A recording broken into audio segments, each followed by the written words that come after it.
What is the most extreme misuse of an everyday item you have ever witnessed? Got a non-stick pan and metal utensils in the kitchen? Somebody, at some point, will misuse the fuck out of both at the same time.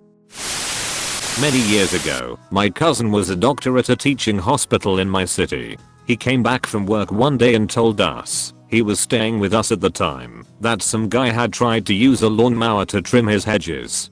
The blades of the mower got snagged around some of the branches on the hedge, and this idiot didn't turn the motor off before trying to reach into the mower to remove the jamming branches. As a result, when the branches were shifted, they dislodged, and the blades started spinning again at top speed, slicing his fingers off before he could remove them. Potential Darwin Award material right there. Similar story here, coming from a family member who does reconstructive surgery. Two men who were neighbors decided to trim the hedge between their houses using a riding lawnmower. They attempted to pick it up between them by gripping the blade housing. They each sliced off every finger but their thumbs. This surgeon was one of the ones tasked with sorting out which finger belonged in which position, of which hand on which person, and reattaching each one with the proper nerve endings to restore function. Absolutely mind-boggling how much intelligence was required to correct for their immense stupidity. Not really an everyday thing, unless you're a tradesman, but I've seen way too many people try to pound screws in with a hammer. I haven't personally witnessed it, but I've seen a few too many X-ray images of people with light bulbs up their asses. We weren't allowed hot plates or microwaves in the college dorms, so one of the girls on my floor cooked bacon with a hair straightener. My brother once used a brick chisel to cut brownies. My parents were redoing the kitchen ABD left it out on top of a pan bucket or something. Guess he thought it was a spatula? I once had a friend casually say you know how, when you run out of toilet paper, so you just use a sock, or whatever? No the fuck I do not, Sandra, Jesus Christ. I once witnessed a dude washing out condoms and hanging them to dry. Insert shuddering here. I need to know more. What the fuck situation were you in when you discovered this real life horror?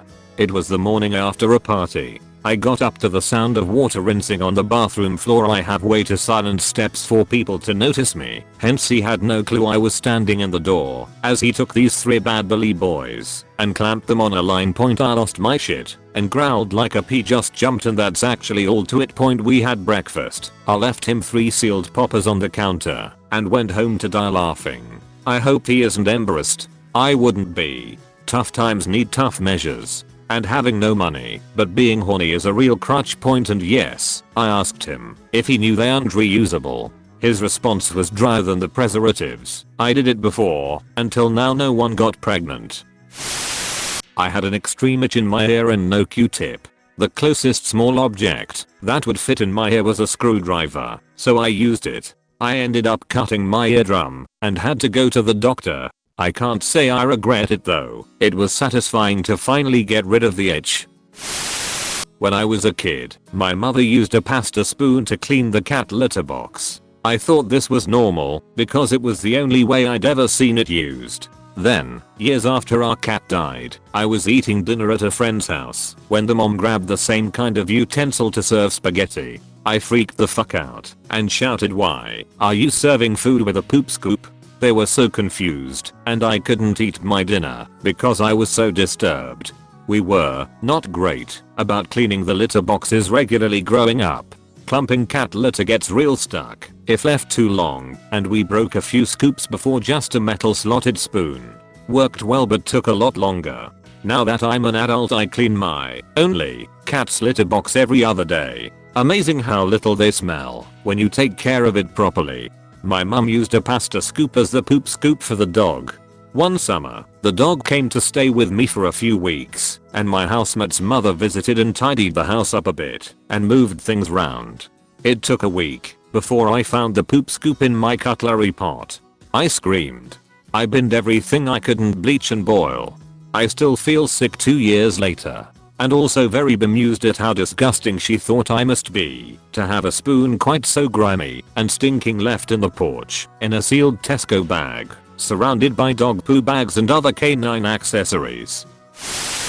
I use the little toilets in family restrooms because they work just like a squatty potty. I always pray that the lock doesn't malfunction, cause I'm not sure how I will explain what's happening. A friend of mine was a first generation migrant to my country and her parents had a dishwasher in their house, but due to never having had one in their home country, saw it as a wasteful appliance to use. So they stored clean pots and pans in it, just like another cabinet. My roommate once poured hummus into a pot of marinara sauce. He's also mixed together a bunch of different types of barbecue sauce and left them out for days. Then he ate it and tried to get the rest of us to eat it. I once took a crock pot to a New Year's Eve party, meatballs and BBQ sauce. Forgot about it. The barbarians whose house it was at didn't call or clean it. After Valentine's Day I figured out where it went and retrieved it. The lid was on and it wasn't a shade. Walked it outside to dump it directly in the trash, braced for the worst. It smelled good, which was kinda more disturbing. There's a Darwin Award that got awarded to a young man who learned in biology that running a current through a muscle will cause it to contract. He used this knowledge to hook up a cow heart to the electric grid and then stuck his dick in before flipping the switch. Took them a bit to figure out why they found a naked boy with what seemed to be a lump of coal fused around his dick. That doesn't seem like an appropriate use of your home's light sockets. This reminds me of the time my BF decided to make homemade lemonade. He was in the kitchen when I heard him struggling and cursing at this lemon squeezer. I came in and saw him, then asked what was wrong. He started to rant about this dumb lemon squeezer and how shoddy and ineffective it was, and that these decorative holes at the bottom aren't doing anything to let the juice flow out. I sincerely had never laughed so hard in my life. He had the lemons and the lemon squeezer in backwards so it wasn't getting any pressure squeezed into the lemon. I took mercy and showed him how he was supposed to position the lemon in the squeezer. Of course he got much more juice out of it then. I think he felt kind of dumb, but to be fair he is Korean American too.